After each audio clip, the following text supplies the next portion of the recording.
یعنی اس کے لیے کوئی علمی بنیاد نہیں تھی، انہوں نے اس کو سب کو اختیار کر لیا۔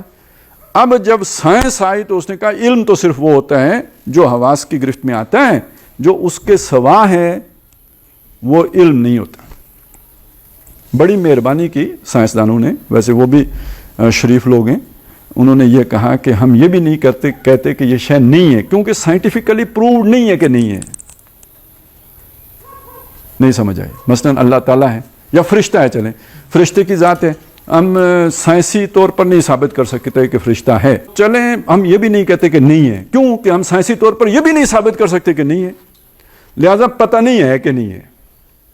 اب آپ سوچئے اس کا نتیجہ کیا نکلا؟ نہیں نتیجہ نکلا نا، ہمیں اسے غرض ہی نہیں ہے، ہمارے علم میں نہیں ہے کہ نہیں ہے۔ ٹھیک ہو گیا؟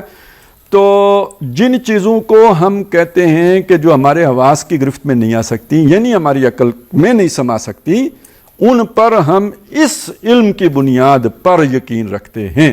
اس کو کہتے ہیں ایمان، اس کو کہتے ہیں علم بالغیب۔ تو علم بالغیب در حقیقت سائنس کی ضد ہے، اس کا متضاد ہے۔ سائنٹیفکلی پرووڈ چیز کو علم بالغیب نہیں کہیں گے، وہ علم بالشہادہ ہے، وہ تو سامنے چیز ہے۔ اللہ آ کے سامنے کھڑا ہو جائے تو وہ غیب تو نہیں رہا، تو پھر علم بالغیب کدھر ہے؟ فرشتہ آپ کے سامنے آیا، اچھا میرا اور آپ کا ایمان فرشتے پر غیب کا ہے، محمد رسول اللہ کا تو غیب کا نہیں ہے۔ ٹھیک ہو گیا نا؟ ہمارا آخرت کا ایمان غیب کا ہے، وہ معراج پہ جا کے ساری آخرت دیکھ کے آ گئے، ان کا غیب کا نہیں ہے۔ کل جب ہم مر جائیں گے اور اس کے بعد اللہ فرشتے ہمارے سامنے آ جائیں گے، اب غیب کا علم نہیں ہے، اب ہمارا تجرباتی علم ہو گیا ہے، اب وہ سائنس ہے، ہماری آنکھوں نے دیکھ لیا ہے۔ جب ہم دوزخ کو آنکھوں سے دیکھ لیں گے، جنت کو آنکھوں سے دیکھ لیں گے، اب ایمان بالغیب نہیں ہے، اب تو عین الیقین ہے۔ ٹھیک ہو گیا؟ بات سمجھ میں؟ لیکن اس دنیا میں ان حواس کے ساتھ ہم ان حقائق کو نہیں جان سکتے جو وہی آ کے ہمیں بتاتی ہے، لہذا ان کو ہم کہیں گے یہ ایمان بالغیب ہے۔ اور یہاں آ کے ہمارے اس علم کا اس کے ساتھ ایک ٹکراؤ پیدا ہو جاتا ہے۔ اچھا جب یہ ٹکراؤ پیدا ہو جاتا ہے تو اب اس میں ایک بڑی دلچسپ بات ہے، وہ پہلے سمجھ لیتے ہیں۔ میں نے ابھی سائنس ساری بات کہی، تو یہ اس علم کی جو سورس ہے وہ کون ہے؟ انبیاء ہیں۔ یہ علم اصل میں اس کا منبع کہاں سے آیا؟ یہ انبیاء تو ذریعہ ہے نا، ٹھیک ہے، اللہ کے پاس سے، تو سورس تو اللہ تعالیٰ ہے نا، وہی اس کا ذریعہ ہے۔ یہ جو سائنس کا علم ہے یہ مشاہدے پر مبنی ہے، مگر یہ کس شے کا مشاہدہ کرتی ہے؟ اشیاء کا، کائنات کا۔ یہ کائنات اور یہ اشیاء کا خالق کون ہے؟ اللہ ہے۔ اب آپ سوچئے کہ یہ جو علم بالوحی ہے، اس کا اس سائنس کے ساتھ ذریعے کے اعتبار سے تو ٹکراؤ ہو سکتا ہے، لیکن ان کے درمیان کوئی تضاد ہو سکتا ہے کہ وہی یہ کہہ رہی ہو کہ بھائی پانی جو ہے یہ تو بنا ہے نائٹروجن سے، اور سائنس بتا رہی ہو کہ نہیں ہائیڈروجن سے بنا ہے؟ یہ ہو سکتا ہے؟ نہیں ہو سکتا۔ کیوں؟ یہ تو تب ممکن تھا کہ یہ وہی کسی اور کے پاس سے آئی ہوتی اور یہ کائنات کسی اور نے بنائی ہوتی۔ جب کائنات اسی نے بنائی کہ جس کے پاس سے وہی آ رہی ہے، تو سائنس میں اور وہی میں کنٹراڈکشن نہیں ہو سکتی۔ پروون فیکٹ کی بات کر رہا ہوں، یہ پروون فیکٹ نہیں ہے جو ڈارون نے چیزیں پیش کی ہیں، یہ سائنس نہیں ہے، یہ سائنس کی بنیاد پر اس کے نظریات ضرور ہیں، سائنس نہیں ہے، تھیوریز ہیں۔ اسی طرح یہ جو فرائیڈ کی بعض باتیں ہیں، یہ بھی جو ہے اس کا ایک تو اس کا مشاہدہ ہے، وہ سائنس ہو سکتا ہے، لیکن اس کے اب وہ لاشعور کے بارے میں جو بھی نظریات ہیں وہ کوئی جو ہے حتمی سائنس نہیں ہے۔ تو بہرحال اس کو اب آپ یہاں تک سمجھ لیجئے کہ بنیادی طور پر فزکس، کیمسٹری، بیولوجی، ان کا وحی کے ساتھ کوئی ٹکراؤ نہیں ہے، بلکہ جوں یہ علوم آگے بڑھ رہے ہیں وحی کی حقانیت ثابت ہی ہو رہی ہے۔ سنریہم آیاتنا فی الآفاق وفی انفسہم حتی یتبین لہم انہ الحق۔ پہلی بات تو یہ ہو گئی۔ اچھا اب میں وہ آپ کو یہ بتا رہا تھا کہ اسی میں اچھا یہ جو علم الانبیاء ہے، اس کو ہم کہہ سکتے ہیں یہ محفوظ بھی ہے نا، ٹھیک ہے۔ یہ جو غیر محفوظ ہے نا، یہ غیر نبیوں کا علم ہے، لیکن اس میں کیا کیا چیزیں آتی ہیں؟ خواب ہیں، القاء ہے، الہام ہے، ایک چیز اور ہوتی ہے کوئی تخدیس ہے، ہاں کشف ہے. یہ میں اس کی وضاحت کروں آپ کے سامنے یہ کیا کیا ہوتا ہے. مطلب خواب تو آپ کو پتہ ہی ہے نا، القاء کوئی بات دل میں ڈال دی گئی، الہام یہ ہے کہ کوئی خیال ڈال دیا گیا ہے. یہ ایک ہوتا ہے بات، تو ایک خیال ڈالا، اس خیال کو الفاظ پھر آپ نے دینے. اور کشف کا مطلب یہ ہوتا ہے کہ مطلب وہ میں نے کہا نا جو غیب کی چیزیں ہیں وہ کسی کو نظر آ جائے، مطلب فرشتہ کسی بندے نے دیکھ لیا تو یہ گویا کشف ہو گیا، ایک چھپی ہوئی شے اس کے سامنے ظاہر ہو گئی، پردہ ہٹ گیا اور وہ اس کے سامنے کھل گئی. الہام جو ہے قرآن مجید بھی تو الہامی کتاب ہے نا. ہاں ابھی یہ اصل میں یہ سارے ایک دوسرے کی جگہ بھی استعمال ہوتے ہیں، ٹھیک ہے نا. الہام القاء کے معنی میں بھی آ سکتا ہے، القاء الہام کے معنی میں بھی آ سکتے ہیں. سمجھے گا آپ؟ یہ ایک دوسرے کی جگہ پہ بھی استعمال ہوتے ہیں، لیکن یہاں پہ میں نے سارے اس لیے لکھ دیے کہ یہ استعمال ہوتے ہیں تو آپ کے ذہن میں آ جائیں گے. ان سب کا تعلق جو ہے غیر نبی کا ہوگا تو غیر محفوظ ہوگا. پتہ ہے کیوں ہوگا؟ اس لیے غیر محفوظ ہوگا کہ خواب انسان کو جو آتا ہے وہ اللہ کی طرف سے بھی آ سکتا ہے اور شیطان کی طرف سے بھی آ سکتا ہے. اچھا دونوں سورسز غیب کی سورسز ہیں، ہمیں جن بھی نظر نہیں آتا. اب شیطان نے میرے خواب لایا ہے یا رحمان نے لایا یہ مجھے نہیں پتہ چلے گا. القاء کا بھی یہی ہوگا، شیطان کا بھی القاء ہوتا ہے. الہام کا بھی یہی ہوگا، شیطان بھی الہام کرتا ہے. تحدیث بھی شیطان کی طرف سے بھی کوئی بات آ سکتی ہے. کشف کوئی چیز میں نے اچانک دیکھ لی تو وہ شیطان کی طرف سے بھی نظارہ ہو سکتا ہے. تو اس لیے ہم اسے کہتے ہیں غیر نبی کا جب یہ کچھ ہوگا نا تو وہ محفوظ نہیں ہے. لیکن یہی چیزیں اگر نبی کے ساتھ جڑی ہوئی ہوں گی تو وہ محفوظ ہوں گی، اس میں شیطان کا دخل نہیں ہو سکتا. کلیئر ہو گیا جی؟ اچھا اب اس کی یوں سمجھ لیجئے کہ اگر آپ اسے یہ جو ہدایت ہے یہ کچھ بنیادی سوالات کے متعلق ہمیں جواب دیتی ہے.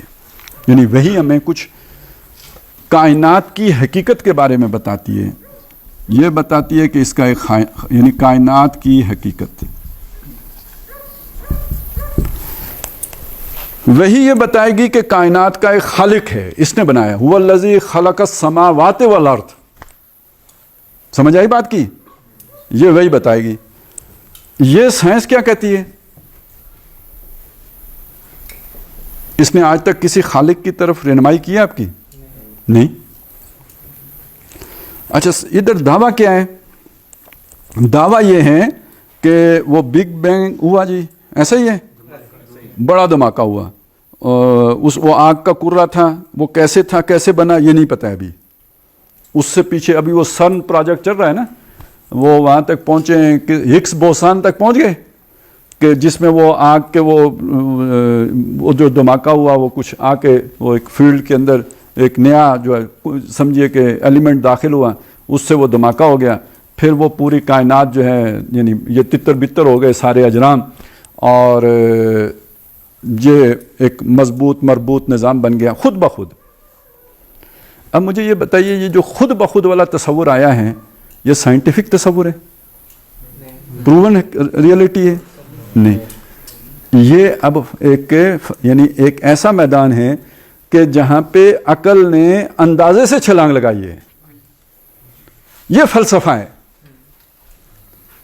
یہ سائنٹیفک عقل جب اس میدان میں گھستی ہے کہ جو اصل میں وہی کا میدان تھا تو یہ اپنے اندازے قائم کرتی ہے، کیونکہ اس کے پاس تو حواس کا علم تو ہوتا نہیں اتنا کہ اس کے بارے میں وہ تیقن کے ساتھ بات کر سکے. وہ وہاں پہ تکے لگانے شروع کر دیتی ہے. ٹھیک ہے.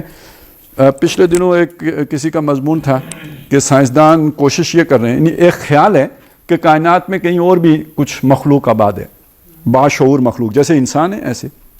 اب ان سے رابطہ کیسے ہو؟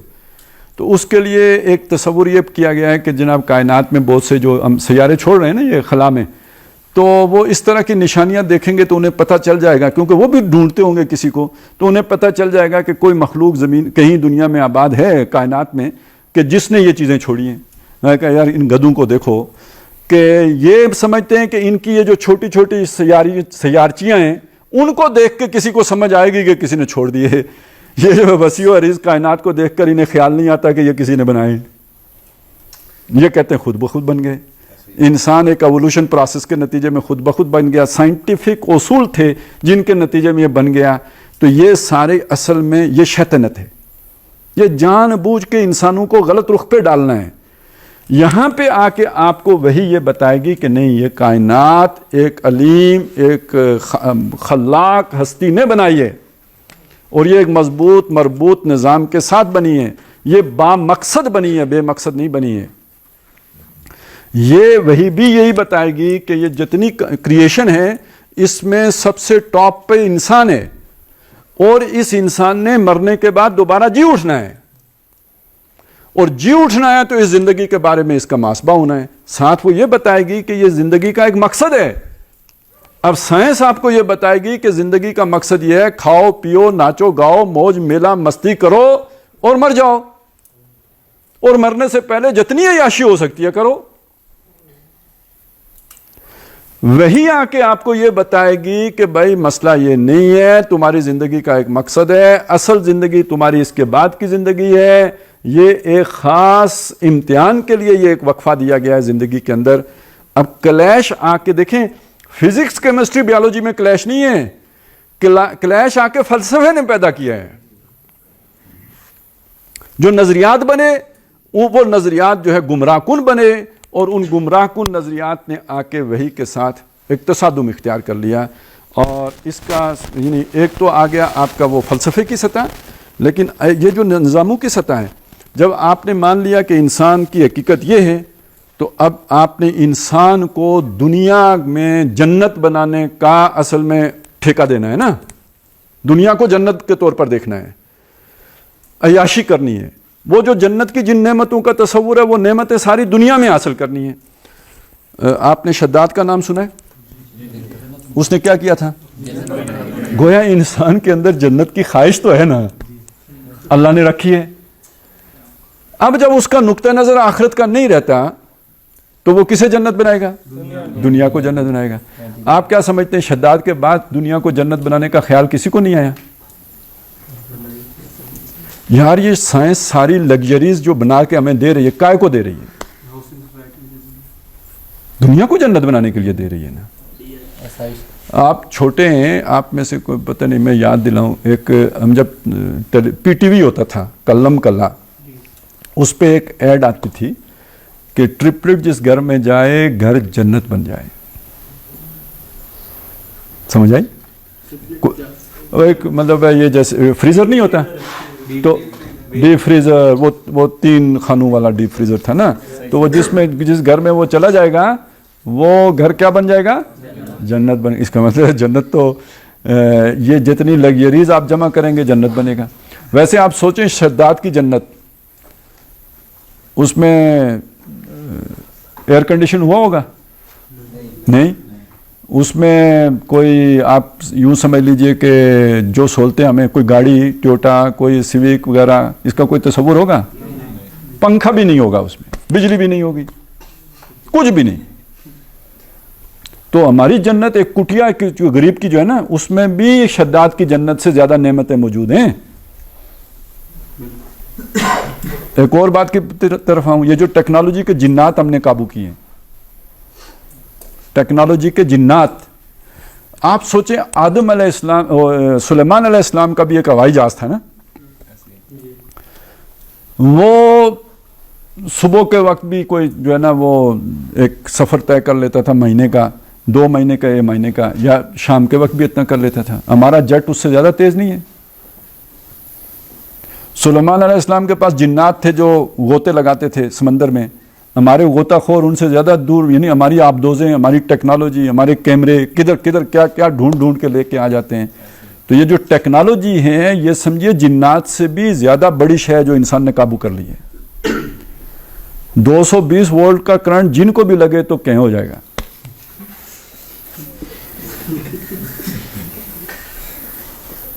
لیکن وہ تو آگ ہوتا ہے. تو ہم مٹی ہوتے ہیں، تو میں آپ کو پتھر ماروں تو کچھ نہیں ہوگا.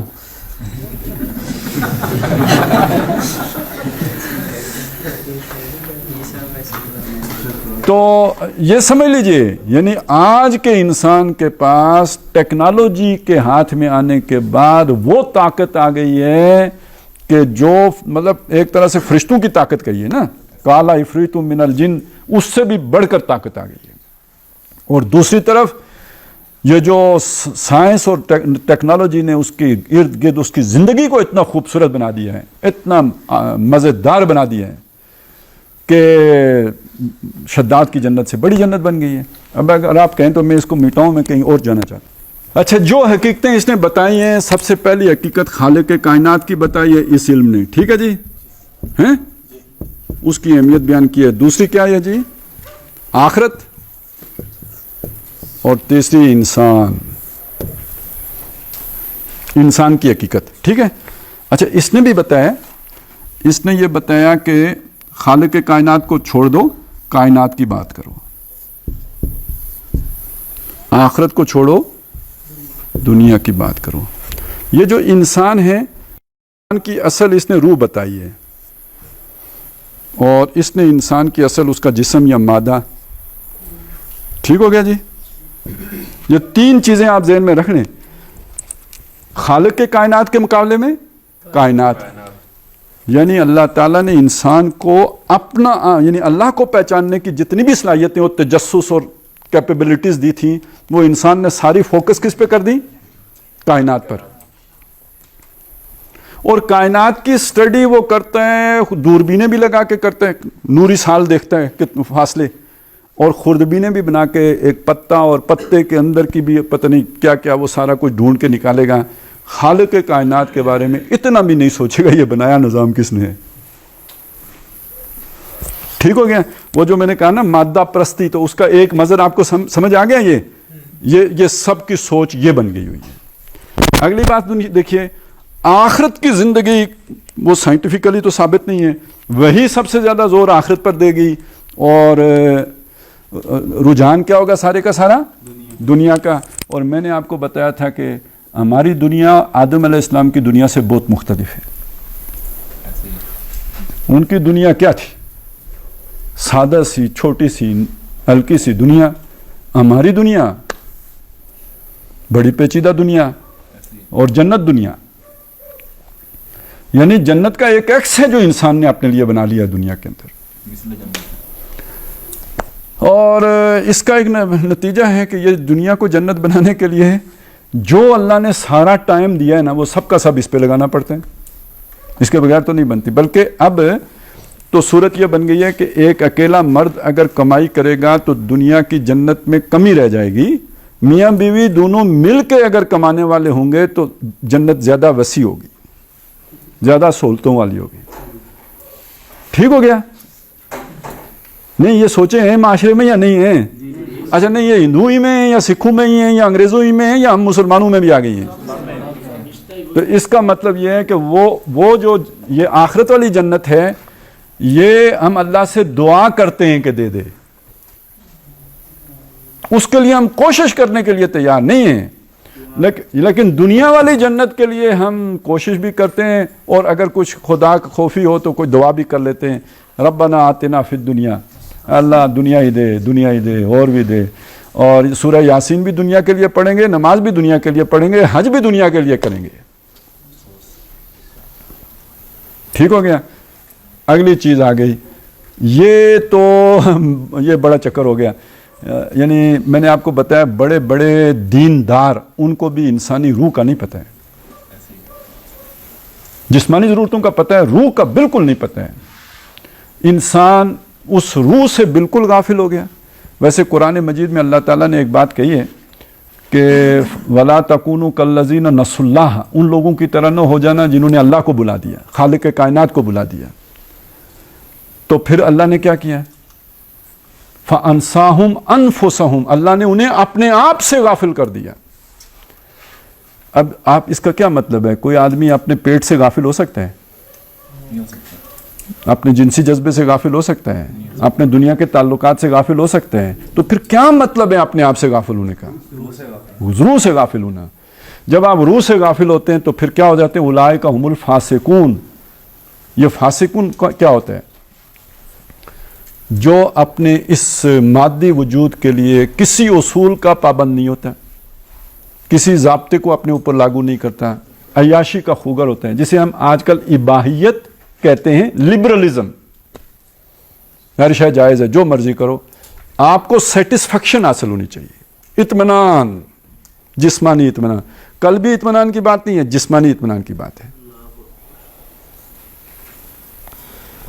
اگر آپ یہ میری ساری بات سمجھ گئے ہوں تو آپ کو ایک بڑا مشکل سوال کا جواب مل جائے گا کہ کبھی کسی نے دشمن کے بچوں کو پڑھایا؟ نہیں۔ تو یہ دشمن کے بچوں کو پڑھانے کے گانے ہم کیوں ریلیز کرتے ہیں؟ دشمن کو خوش کرنا نا، یہ ایجوکیشن ہے جو ہمیں یہ پڑھاتی ہے، یہ لارڈ میکالے کا نظام تعلیم ہے جو ہمیں اس سے کاٹتا ہے، اس لیے دشمن کے بچوں کو پڑھانا ہے اتنے پیسے خرچ کر کے، تاکہ وہ وہی سے کٹ جائیں۔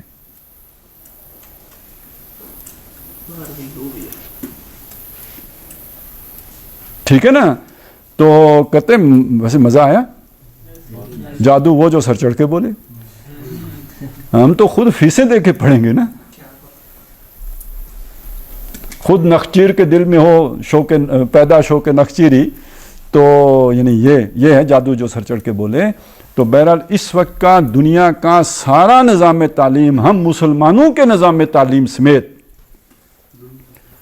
ہمیں یہ چیز، دنیا، مادی جسم، کائنات، اس کے بارے میں تو معلومات دے گا، بے بہا دے گا۔ سارے علوم جو آپ پڑھتے ہیں بڑی بڑی فیسیں دے کے، جو مینجمنٹ سائنسز پڑھتے ہیں، جو آپ کمپیوٹر سائنسز پڑھتے ہیں، جو آپ نیچرل سائنسز پڑھتے ہیں، جو تعلیم بھی حاصل کرتے ہیں، کس لیے حاصل کرتے ہیں؟ یہ اسی حد تک ہوتا ہے، اور وہ اس کی کاسٹ پہ ہوتا ہے، اور آپ کا سارا وقت اس کے لیے لگتا ہے۔ اب اس کے بارے میں قرآن، وہ وہی ہمیں کیا خبر دیتی ہے کہ آپ کے پاس وقت ہے، والعصر، وقت ہے آپ کے پاس، اس وقت کا اگر آپ نے غلط استعمال کر لیا تو لفی خسر۔ یہ غافل تجھے گھڑیال یہ دیتا ہے منادی، گردوں نے گھڑی عمر کی ایک اور گھٹا دی۔ آگے چلیے، یہ جو سورہ کاف ہے جسے کہا گیا کہ یہ دجال سے پناہ دیتی ہے، تو یہ سارا دجل ہے یا نہیں جس کے اندر ہم گرفتار ہو گئے؟ اس کا نتیجہ کیا نکلا کہ سورہ کاف کے آخر میں بتایا کہ ہم آپ کو بتائیں کہ اعمال کے اعتبار سے سب سے زیادہ خسارے میں کون لوگ ہیں؟ قل هل ننبئکم بالاخسرین اعمالا الذین ضل سعیہم فی الحیاۃ الدنیا، جن کی ساری محنت دنیا میں گم ہو گئی۔ وَهُمْ يَحْسَبُونَ أَنَّهُمْ يُحْسِنُونَ صُنْعًا، وہ سمجھتے رہے جناب ہم نے تو ہمیں جناب وہ ٹرپل مل گیا ہے، اور ہمیں جو وہ فلانا میڈل مل گیا ہے، اور ہم نے اپنے پروفیشن میں اتنی ترقی کر لی ہے، اور ہم نے تو بڑے نام بنا لیا ہے۔ تو وہ یہ سمجھتے رہے، لیکن اس کے لیے گم ہونا پڑا ہے، اس کے اندر، دنیا کے اندر اللہ کو بھولنا پڑا ہے، آخرت کو بھولنا پڑا ہے، دنیا ہی کی جنت میں مگن ہونا پڑا ہے۔ وہ ہمارا اسلام آباد میں نا بیریا ٹاؤن، ہر جگہ بن گیا بیریا ٹاؤن، تو اسلام آباد میں جو بیریا ٹاؤن ہے، مجھے نہیں پتا ان کے فیزوں کا، میرا خیال ہے یہ جو PWD کی طرف سے جو جائیں تو جو آگے آتا ہے بیریا ٹاؤن، تو اس کے گیٹ پہ میں نے لکھا ہوا دیکھا تھا، آیت لکھی ہوئی تھی، انہوں نے اپنی طرف سے ثواب کے لیے آیت لکھی ہوگی، تو وہ گیٹ کے اوپر پتہ ہے کیا آیت لکھی ہوئی تھی؟ ادخلوها بسلام آمنین۔ جب اہل ایمان جنت میں جا رہے ہوں گے نا، دروازوں سے داخل ہوں گے، تو فرشتے ان سے کہیں گے کہ آپ جنت میں چلیں سلامتی کے ساتھ اور امن کے ساتھ۔ تو یہاں پہ کہاں جائیں جی امن کے ساتھ اور سلامتی کے ساتھ؟ بیریا ٹاؤن، بیریا ٹاؤن میں، ٹھیک ہے نا؟ تو جس کو بیریا ٹاؤن میں گھر مل جائے، دنیا میں جنت مل جائے، تو ادخلوها بسلام آمنین۔ تو اس جسم کو راحت دینی ہے، اس جسم کے سکون کا بندوبست کرنا ہے، اس جسم کو جو ہے نا وہ خوب سے خوب تر بنانا ہے، اور روح کی پرواہ نہیں کرنی ہے۔ تو تین کے مقابلے میں تین چیزیں آ گئی جی، مقابلہ بہت سخت ہو گیا۔ کائنات کے مقابل کس کے آ گئی؟ اللہ کے مقابل آ گئی۔ آخرت کے مقابل کیا آ گئی؟ دنیا کی زندگی آ گئی۔ اور جو روح انسانی ہے اس کے مقابل جس میں انسانی آ گیا. آج کے سارے فلسفوں کی بنیاد اس ترجیحی خاکے کے اوپر ہے. قرآن مجید اس سے بالکل الٹ ہے. اصل ٹکراؤ اور اصل جھگڑا یہاں آ کے کھڑا ہوتا ہے. اب آپ کا جو دنیا میں جو سیاسی نظام بنتے ہیں، جو معاشی نظام بنتے ہیں، جو سماجی نظام بنتے ہیں، ان اصولوں پر بنتے ہیں. سائنس اور قرآن کا جھگڑا نہیں ہے، البتہ سوشل سائنسز اور قرآن کا جھگڑا ہے. انسان اس ارج ٹو ڈومینیٹ کے تحت اپنی حاکمیت کی بات کرے گا. قرآن اللہ کی حاکمیت کی بات کرتا ہے، اس کو سائنس مانتی ہی نہیں ہے. جھگڑا ہو گیا یا نہیں ہو گیا؟ ہو گیا جی. اس کے علاوہ دنیا میں جو بھی بہرحال وہ میں نے آپ کو فری سیکس سوسائٹی کی بات کی تھی، ایک اور بھی چکر ہے. وہ یہ ہے کہ یہ جو ایک تو کمیونسٹ سسٹم تھا، ایک کیپٹلسٹک سسٹم ہے. کمیونزم کا کہنا یہ تھا کہ سب چیزیں کنٹرول میں ہونی چاہیے ریاست کے، اور لوگوں کو ضرورت کے مطابق انہیں مہیا کرنی چاہیے. لیکن یہ کہ کیپٹلسٹک سوسائٹی کا کہنا اس کے برعکس ہے کہ انسان نفع کا پجاری ہے. یہ اپنے نفع کے لیے پرفارمنس بہتر کرتا ہے، لہذا فری اکانومی سسٹم ہونا چاہیے. لوگ زیادہ سے زیادہ نفع کمانے کے لیے مارکیٹ کو بہتر طور پر لے کے چلیں گے. اوپر سے کوئی قانون سازی کے ذریعے سے نہ قیمتیں کنٹرول ہونی چاہیے، نہ کوالٹی کنٹرول کی کوئی بات کرنی چاہیے.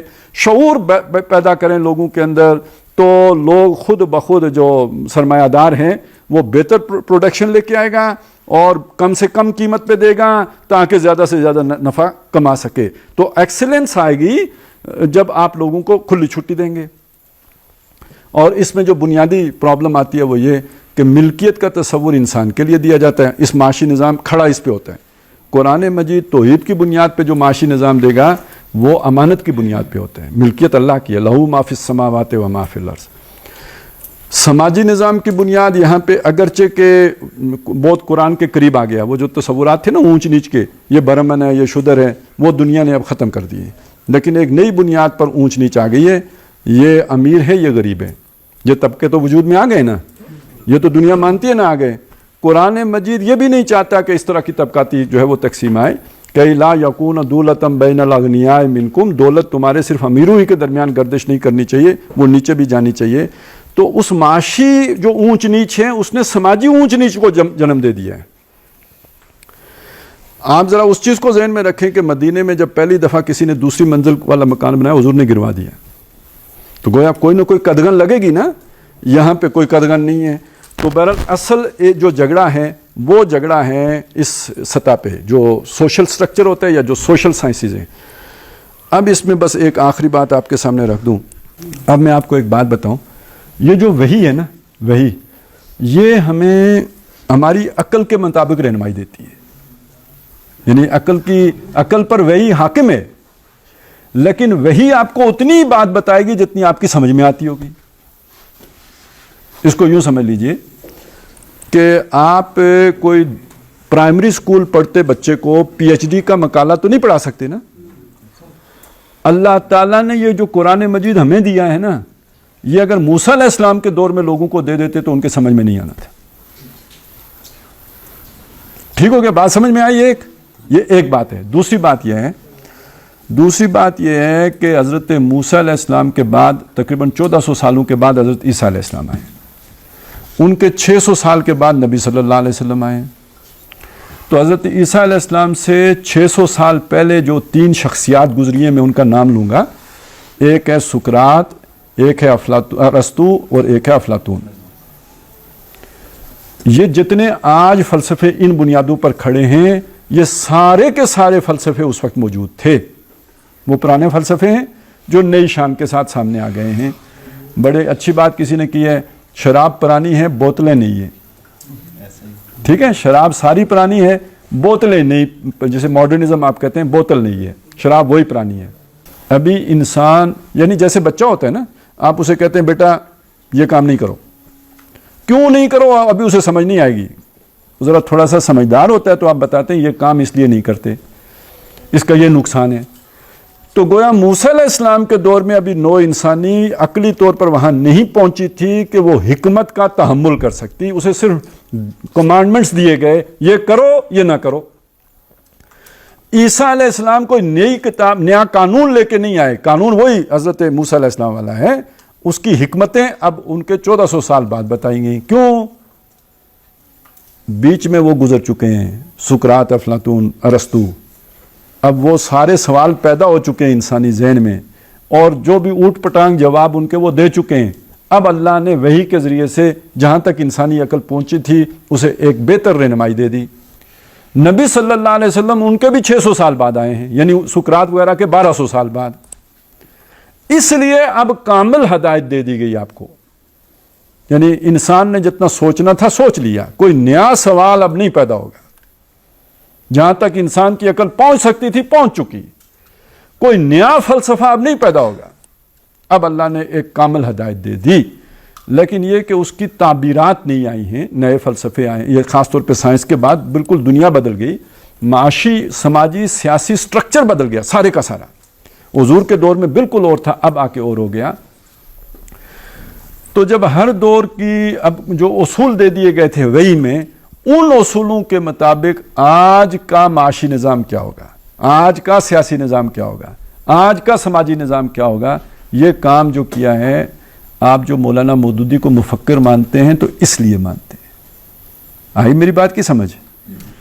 یعنی جب تک آپ آج کے معاشی نظام کو سمجھنے والے آدمی کو وحی کے ساتھ جوڑ کر ایک ایسا معاشی نظام دکھا نہیں دیتے جس سے وہ کنونس ہو جائے, تو اس کا مطلب ہے آپ نے معاشی نظام لانے کے لیے کوئی قابل ذکر کام نہیں کیا ہے. سیاسی نظام وہ والا ہوگا جو وہی بتاتی ہے, وہی لے کے آئیں گے. لیکن آج کی سیاست جہاں پہ پہنچ چکے اس کے ساتھ اس کا جوڑ کیسے جڑے گا, یہ پھر آپ کو پورا ایک یعنی اس کے لیے کوئی تعبیر بنا کر اس کی کوئی کتابی صورت میں اسے مرتب کر کے لوگوں کے سامنے رکھنا ہوگا, جو کسی ان پڑھ کو اس کے دل میں نہ اترے, بلکہ جو ایک پولیٹیکل سائنس کے اسٹوڈنٹ کو قائل کر سکے کہ یس یہ اب وحی کے مطابق نظام بن سکتا ہے. جسے ہم کہتے ہیں اسلام ایک کامل نظام حیات ہے, جسے ہم کہتے ہیں آج کے دور کے مسائل کا حل پیش کرتا ہے. تو وہ قابل ہم عمل حل آپ نے مرتب کر کے لوگوں کے سامنے پیش کرنا, یہ کام مولانا مودودی نے کیا. اس لیے ان کو دنیا میں اتنا بڑا مقام حاصل ہوا. اب آخری چیز بھی آپ کے سامنے رکھتا ہوں, ذرا اس یہ سوچنے کی بات ہے. یہ عام طور پہ ابھی لوگوں نے سوچا نہیں ہے, وہ یہ مسئلہ ہے. آپ کے مشاہدے میں یہ بات ہوگی, آپ جمعیت سے ہیں, جمعیت میں بہت لوگ آتے ہیں اور جمعیت کے دوران بڑے سرگرم بھی ہوتے ہیں, یہاں سیکھتے بھی ہیں, بہت کچھ سیکھتے ہیں. لیکن یہاں سے نکلنے کے بعد کوئی نون لیگیا ہو جاتا ہے, کوئی پٹواریا ہو جاتا ہے, کوئی یوتھیا ہو جاتا ہے. جب آپ کے دل میں رچی بسی یہ لائن ہے, ٹھیک ہے نا, تو جب تک تو آپ نوجوان تھے تو چونکہ یہ مسئلے مسائل اتنے نہیں تھے, ابھی تو آپ نے دنیا کا سفر شروع ہی نہیں کیا تھا نا. آپ ایک رومانویت کے دور میں تھے, آئیڈیلسٹک ذہن تھا آپ کا. جب آپ کو ریئلسٹک ہونا پڑا, اور جب آپ کے بیوی آ گئی, جب آپ کے بچے ہو گئے, جب آپ نے کوئی سیاسی وہ حساب کتاب جوڑا, یہ جماعت اسلامی تو نہیں جیتتی, تو ادھر کون ساری زندگیاں کیسیاں دیتا رہے, سیاسی کیسیاں, ایسا ہی ہے نا. تو کیوں نہ چلو تم ادھر کو ہوا ہو جدھر کی. عمران کا گھوڑا تیز جو دوڑ رہا ہے, اس کی دم بھی پکڑ لی تو کہیں نہ کہیں چپراسی تو لگ ہی جاؤں گا نا, کچھ تو حاصل کر لوں گا. تو داؤ لگ گیا تو پھر اس سے بھی آگے چلا جاؤں گا, اور کچھ نہیں تو شہباز گل تو لگ ہی جاؤں گا. تو نواز شریف کا گھوڑا دوڑے گا تو اس کے ساتھ گھوڑا دوڑا لوں گا. ٹھیک ہو گیا. اصل سارا مسئلہ یہاں پہ ہے. تو اس میں ہمارا بھی کوئی قصور ہوتا ہے یا نہیں ہوتا, نظام تربیت کا بھی کوئی قصور ہوتا ہے یا نہیں ہوتا.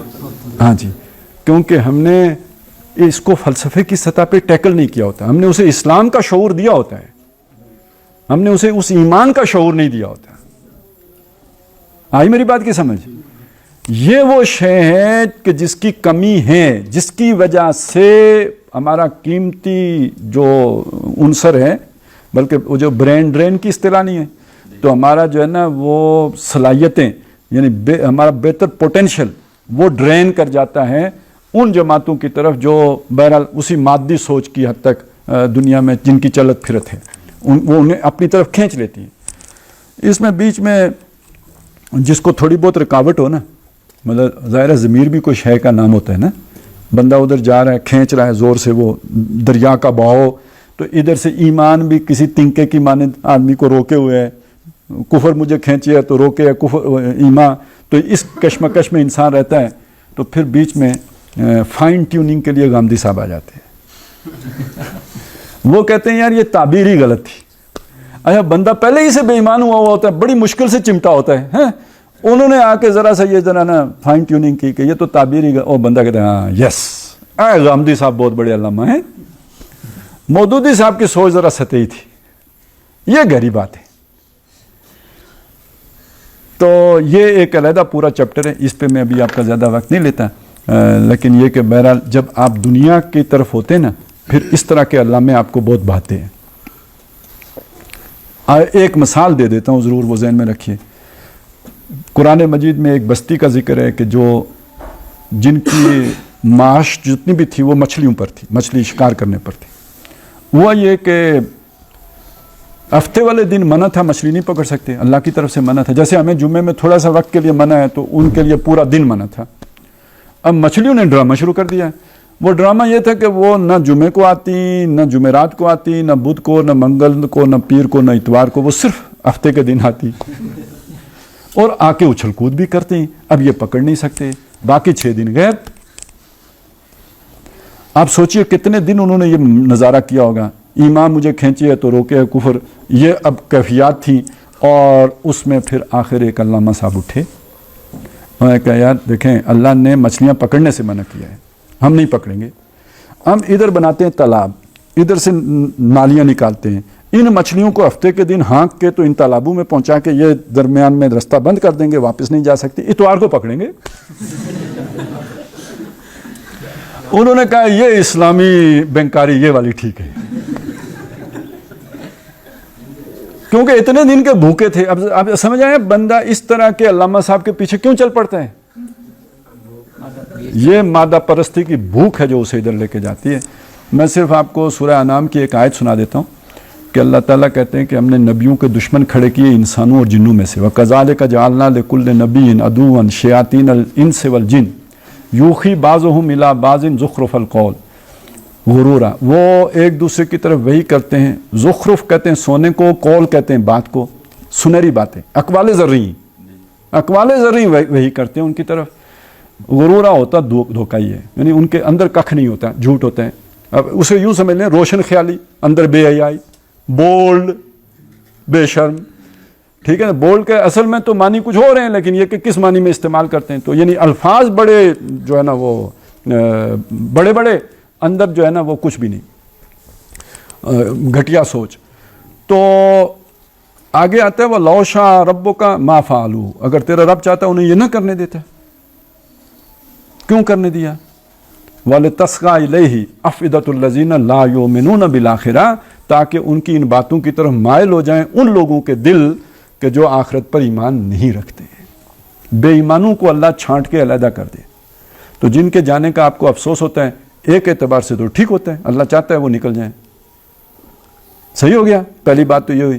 لیکن یہ کہ بہرحال ہمیں تو ان کو سنبھالنے کی کوشش تو کرنی ہے، ان کا ایمان اتنا پختہ بنانے کی کوشش کرنی ہے کہ وہ نہ جائیں، تو وہ بہرحال وہ فلسفے کے میدان کا کام ہے۔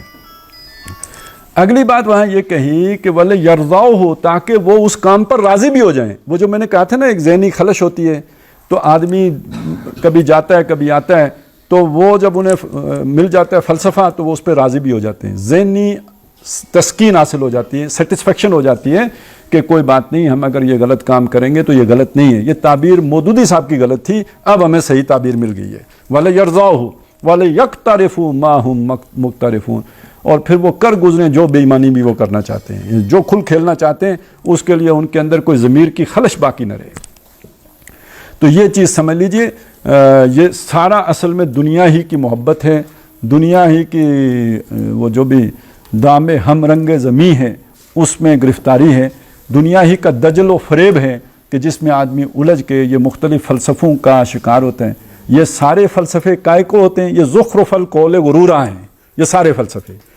اور یہ سارے فلسفے ان لوگوں کو اپیل کرتے ہیں جو آخرت کے اعتبار سے بے ایمان ہوتے ہیں, دنیا کی زندگی کو چار چاند لگانا چاہتے ہیں, ان کو یہ اپیل کرتے ہیں.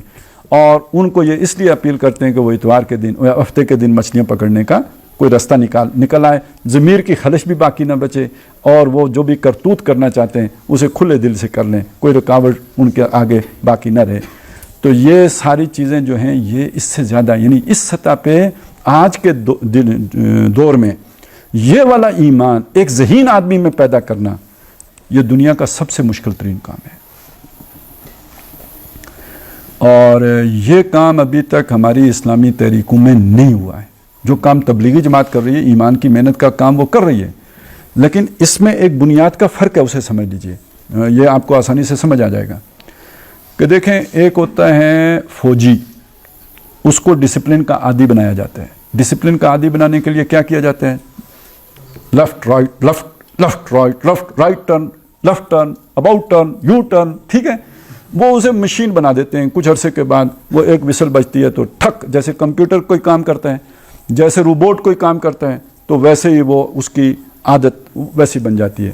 اس کو ہم کہتے ہیں کہ آپ کسی کا بیہیویئر بدل دیں تو اس کا ایٹیچیوڈ بدل جاتا ہے. ٹھیک بات ہے, ایسا ہی ہوتا ہے.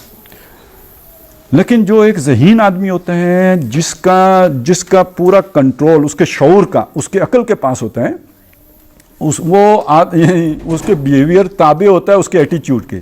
اس کے ایٹیچیوڈ کو آپ نہیں اس کے بیہیویئر کو آپ نہیں بدل سکتے جب تک کہ اس کا ایٹیچیوڈ نہ بدلے.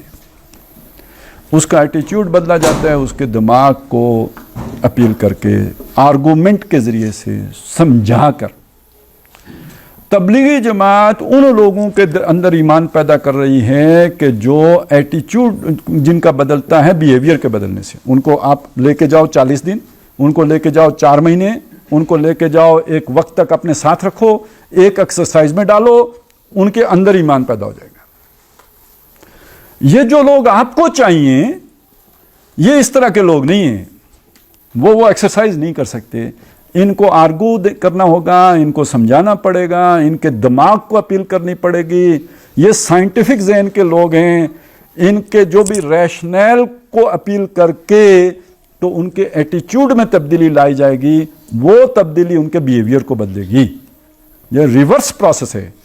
یعنی یہ, لیکن تبلیغی جماعت کی یہ محنت اپنی جگہ پہ ٹھیک ہے, ایمان کی محنت, یہ ایمان کی محنت آپ کو بھی کرنی پڑے گی. لوگوں کو اس ایمان ان کے اندر گہرا اتارنا پڑے گا, لیکن اس کے لیے آپ کو فلسفہ منطق کو کام میں لانا پڑے گا. ان فلسفوں کا توڑ کرنا پڑے گا, اور یہ توڑ کس کے ذریعے سے ہوگا؟ قرآن مجید کے ذریعے سے. ٹھیک ہے نا.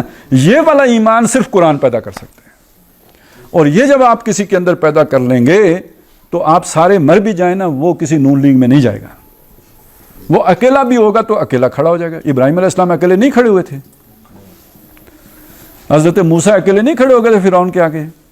اسی طرح آپ کا بندہ بھی کھڑا ہو جائے گا. کبھی وہ رو میں بہنے والا بندہ نہیں ہوگا, تن کے کھڑا ہونے والا بندہ ہوگا.